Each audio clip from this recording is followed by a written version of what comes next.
అందరికీ నమస్కారం. రఘురామ్స్ గాంధీగిరి యూట్యూబ్ ఛానల్కి స్వాగతం, సుస్వాగతం. ఈరోజు మనం తీసుకున్నటువంటి అంశం జీవితం మీద ఏ విధమైన క్లారిటీ ఉండాలి అన్న దాని గురించి ఈరోజు మనం మాట్లాడదాం.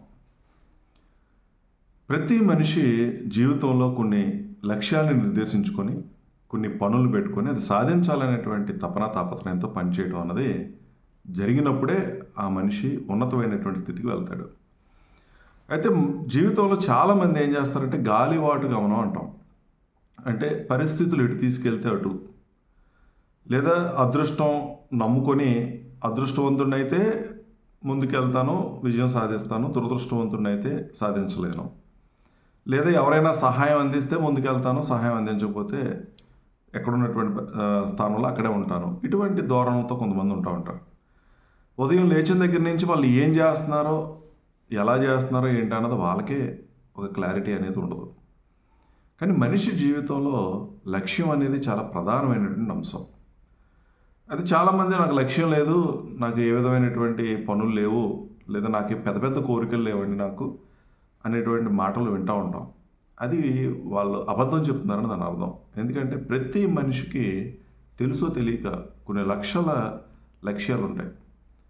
ఉదయం లేచిన వెంటనే బ్రష్ చేయడం మొదలుకొని స్నానం చేయడం దగ్గర నుంచి తినేటువంటి టిఫిన్ ఎంపికలో, భోజనానికి వండుకునేటువంటి కూరలో, లేదా తను చేసుకునేటువంటి స్నేహితుల విషయంలో, ఇలా ఎన్నో రకాలైనటువంటివి ఉంటాయి. అంటే ఏది చేసినా సరే ఏవి లక్ష్యం లేకుండా ఏమి చేయం. గుడికి వెళ్ళి దండం పెట్టుకున్నా దేని పెట్టుకుంటాం? పుణ్యం వస్తుందని, లేదా మనం చేసినటువంటి తప్పుల్ని నుంచి కాపాడమని భగవంతుని కోరుకోవడానికి. అంటే అదొక లక్ష్యం. చదువుకున్నామంటే దేనికోసం? జ్ఞానం సంపాదించడం కోసం, ఉద్యోగం సంపాదించడం కోసం, జీవితంలో స్థిరపడడం కోసం. ఇలా ప్రతి దానికి ఏ పని చేసినా దాని వెనకాల ఏదో ఒక ప్రయోజనం ఆశించి దాన్నే మనం లక్ష్యం అంటాం, లక్ష్యం ఆశించే చేస్తాం.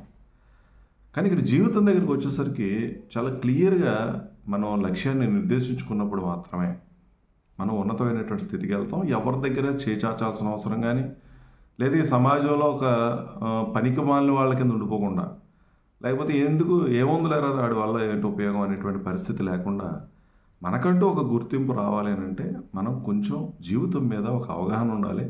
నువ్వు చేస్తున్నటువంటి పనుల మీద ఒక క్లియర్ కట్ ఐడియా అనేది ఒకటి ఉండాలి. ఇది ఉండాలి అని అంటే మనిషి కొంచెం తనకున్నటువంటి తెలివితేటలు ఏంటి, తన దగ్గర ఉన్నటువంటి నైపుణ్యాలు ఏంటి, అంటే తను దేంట్లో స్ట్రాంగ్ అనేది ఐడెంటిఫై చేసుకొని ఆ స్ట్రాంగ్ అయినటువంటి దాని మీద దృష్టి పెట్టి దానికి అనుగుణంగా మన యొక్క లక్ష్యాన్ని నిర్దేశించుకోవాలి. ఇది ఐడెంటిఫికేషన్ అనేది ఎవరు చేస్తారు? పక్కోళ్ళు ఎదుటోళ్ళు చేసేది కాదు. నీకు నువ్వుగా ఐడెంటిఫై చేసుకోవాలి. నీకు అసలు ఇష్టం ఏంటి, ఏదంటే ఇష్టం, ఏదంటే కష్టం, ఈ ఇష్టాలు లేదా నీకు ఇష్టం లేనటువంటి అంశాల మీద పూర్తి అవగాహన నీకు మాత్రమే ఉంటుంది. ఏ పనినైతే నువ్వు ఇష్టపడి చేస్తావు, ఏ పనిని అప్పగిస్తే కష్టపడతావు అనేటువంటిది కూడా నీకు మాత్రమే తెలుస్తుంది.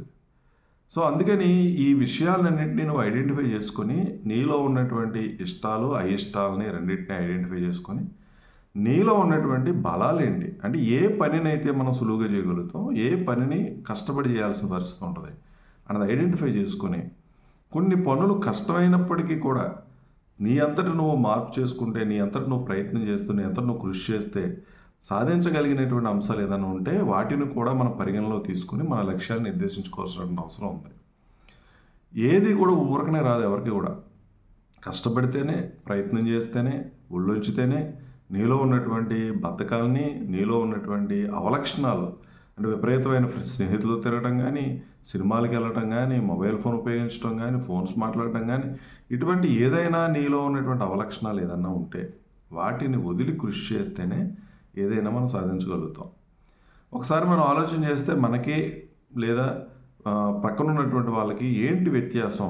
ఇద్దరు ఒకే ఏజ్ గ్రూపు, ఇద్దరు ఒకే చోట చదువుకున్నారు, కానీ మన పరిస్థితి ఎలా ఉంది, వాళ్ళ పరిస్థితి ఎలా ఉంది. జనరల్గా కంపారిజన్ అనేది ఉండకూడదని చెప్తాం. కానీ కంపారిజను ఎందుకు ఉండకూడదు అని అంటే ఎదుటి వ్యక్తి దగ్గర ఉండి నా దగ్గర లేదు అని బాధపడేటువంటి అంశాల మీద ఉండకూడదని అంటాం. కానీ మన సమానమైనటువంటి స్థాయిలో ఉన్నటువంటి వ్యక్తి, సమానమైనటువంటి వయసులో ఉన్నటువంటి వ్యక్తి ఎందుకు ఎదుగుతున్నాడు, ఎందుకు మనం ఎదగలేకపోతున్నాం అనేటువంటి దాంట్లో ఒకసారి ఆలోచన చేస్తే ఖచ్చితంగా మనం కంపారిజన్ చేసుకోవాల్సిన అవసరం ఉంటుంది.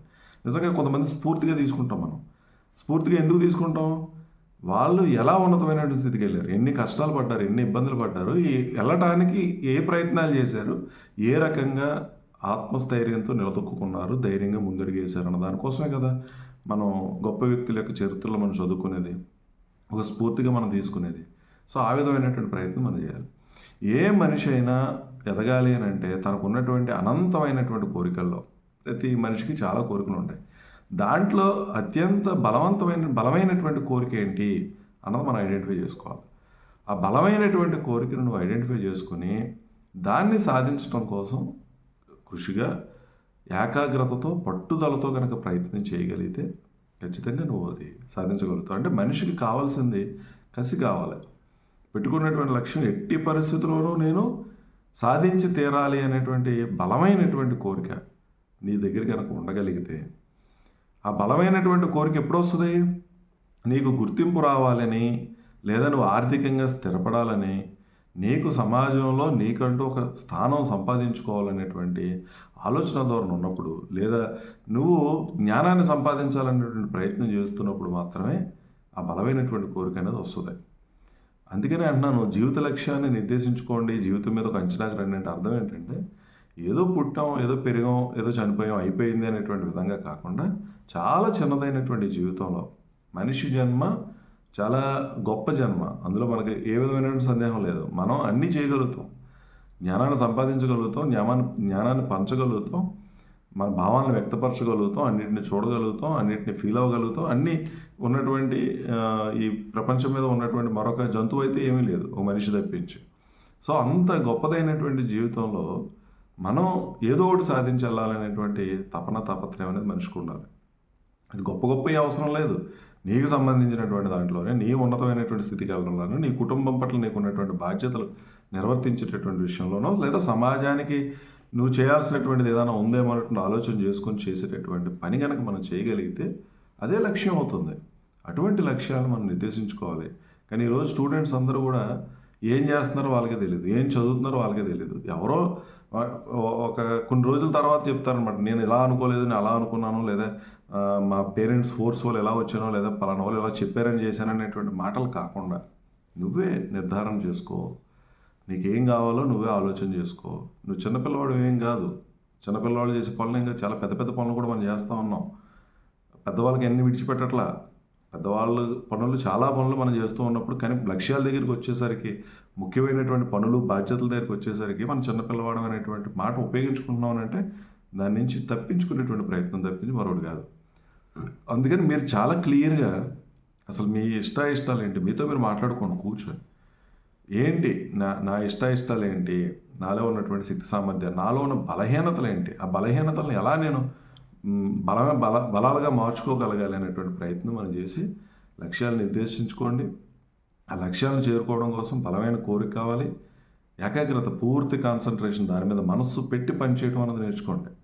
ఏకాగ్రతతో చేయండి. పట్టుదల అంటే ఎక్కడ ఏ కష్టం వచ్చినా, ఏ ఇబ్బంది వచ్చినా చేసేటటువంటి పనిలో వెనకడుగు వేసేయకుండా నిలబడగలగడం. ఎట్టి పరిస్థితుల్లోనూ ఒక మాట అనుకున్నామంటే ఆ మాటను పోషించుకోవాలి. ఒక పని చేయాలనుకున్నామంటే ఆ పనిని ఎలాంటి పరిస్థితుల్లోనైనా చేసేయాలి అనేటువంటి ఆలోచన ధోరణితో ఉండాలి. అంతేగాని ప్రతిదానికి పరిస్థితుల మీద డిపెండ్ అయిపోయి, ప్రతిదానికి పక్క వాళ్ళ మీద డిపెండ్ అయిపోయి, కుటుంబం మీద డిపెండ్ అయిపోయి, నా వల్ల ఏది కాదు, వాళ్ళు సహకరించలేదు కాబట్టి, వీళ్ళు చేయలేదు కాబట్టి నేను సక్సెస్ అవ్వలేదు అనేటువంటి మాటలకి మీద కట్టిపెట్టి మనం ప్రయత్నం చేయాలి. నీ ఎదుగుదల నీ ప్రయత్నం మీదే ఉంది, నీ కృషి మీదే ఉంది. కృషి ఉంటే మనుషులు ఋషులు అవుతారు, మహర్షులు అవుతారు. అటువంటి కృషి నువ్వు చేసి నిరంతర ప్రయత్నం కనుక చేస్తే సాధారణమైనటువంటి స్థితి నుంచి అసాధారణమైనటువంటి వ్యక్తులుగా ఎదగటంలో నువ్వు కూడా ముందుంటావు. అటువంటి ఎదిగిన వ్యక్తులనే ఈరోజు మన చరిత్రలో గొప్పగా చెప్పుకుంటున్నటువంటి వ్యక్తులు అందరూ కూడా. అబ్దుల్ కలాం గారు ఎక్కడి నుంచి ఎక్కడికి వెళ్ళిపోయారు, నరేంద్ర మోడీ ఎక్కడి నుంచి ఎక్కడికి వెళ్ళిపోయారు. ఇప్పుడున్నటువంటి మనుషులు కనుక మనం ఒకసారి ఆలోచన చేస్తే మరి మనం ఎందుకు అవి సాధించలేము? ఎంతోమంది పారిశ్రామికవేత్తలు వృద్ధి చెందినటువంటి వ్యక్తులు ఉన్నారు. ఎక్కడి నుంచి ఒక సాధారణ స్థితి నుంచి ఉన్నతమైనటువంటి స్థితికి వెళ్ళిన వాళ్ళు ఉన్నారు. అందుకని అదృష్టం మీద ఆధారపడిపోవడం, గాలి ఎటు తీసుకెళ్తే అటు వెళ్ళిపోదాం, పరిస్థితులు ఎటులాకెళ్తే అటు వెళ్ళిపోదాం అనేటువంటి ఆలోచన కాకుండా, అదృష్టాల మీద ఆశలు పెట్టుకోకుండా నీ తలరాత నువ్వే మార్చుకోగలవు, నీ వ్యక్తిత్వాన్ని నువ్వే నిర్మించుకోగలవు, నీ జీవితం ఎలా ఉండాలన్నది నువ్వే నిర్దేశించుకోవాలి. నిర్దేశించుకున్న దాన్ని తూచా తప్పకుండా పాటించేటటువంటి ప్రయత్నం కూడా నువ్వే చేయాలి. కష్టపడాలి, అందరితోనూ సఖ్యతగా ఉండే ప్రయత్నం చేయాలి. ఎవరు ఏది నీ ఎదుగుదలకు ఉపయోగపడుతుందో అంశాలకి చాలా ప్రధానమైనటువంటి ప్రాధాన్యత ఇవ్వాలి. నిత్య విద్యార్థిగా ఉండాలి, నిరంతరం ఏదో ఒకటి నేర్చుకునేటువంటి తపన తాపత్రయంతో ఉండాలి. కానీ ఈరోజు ఎంత ఉంటే అసలు మన ఎవడ పట్టుకోలేడు. 4 డబ్బులు సంపాదిస్తే అహంకారం వచ్చేస్తుంది, లేదా 4 తెలివితేటలు కనుక సంపాదించుకోగలిగితే ఎవరిని పట్టించుకోలేని తత్వం. మన చాలా తెలివైన వాళ్ళ కింద బిల్డప్ ఇచ్చేయటం, ఇది మనిషి యొక్క నైజం ఈరోజు ప్రస్తుత సమాజంలో ఉంది. ఎంత ఎదిగినా ఉంటూ నువ్వు ఎదుగుతూ నలుగురిని ముందుకు తీసుకెళ్లేటటువంటి ప్రయత్నం చేస్తూ కనుక నిరంతరంగా నువ్వు కృషి చేస్తే ఖచ్చితంగా నువ్వు ఉన్నతమైనటువంటి స్థితికి వెళ్తావు. కాబట్టి లక్ష్యాలు ఉన్నాయి మనకి, దాని మీద దృష్టి పెట్టండి.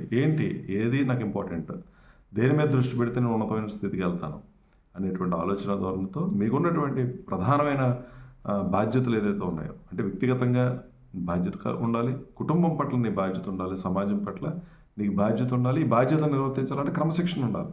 అంటే వ్యక్తిగతమైన క్రమశిక్షణ, కుటుంబం దగ్గర ఉండాల్సిన క్రమశిక్షణ, సమాజం పట్ల ఏ విధమైనటువంటి క్రమశిక్షణతో నువ్వు ఉండాలో, బాధ్యతతో నువ్వు ఉండాలో కనుక ఉండగలిగితే ఖచ్చితంగా నువ్వు ఉన్నతమైన స్థితికి వెళ్తావు. కాబట్టి లక్ష్యాన్ని నిర్దేశించుకునేటప్పుడు జాగ్రత్తగా నిర్దేశించుకోండి, దృష్టి పెట్టండి, పట్టుదలతో ప్రయత్నం చేయండి, కృషి చేయండి. ఖచ్చితంగా మీరు కూడా ఉన్నతమైన స్థితికి వెళ్తారని తెలియజేస్తూ, ఓపికగా వీడియో చూసిన ప్రతి ఒక్కరికి పేరు పేరున నా ధన్యవాదాలు తెలియజేస్తూ సెలవు తీసుకుంటున్నాను. ఈ వీడియో మీకు నచ్చినట్లయితే లైక్ చేయండి, షేర్ చేయండి, కామెంట్ చేయండి. మరిన్ని వీడియోల కోసం ప్రక్కనే ఉన్న బెల్ ఐకాన్ ను క్లిక్ చేయండి. నా ఛానల్లో వచ్చే మరిన్ని ఇంట్రెస్టింగ్ వీడియోల కోసం సబ్స్క్రైబ్ చేయండి రఘురామ్స్ గాంధీగిరి యూట్యూబ్ ఛానల్.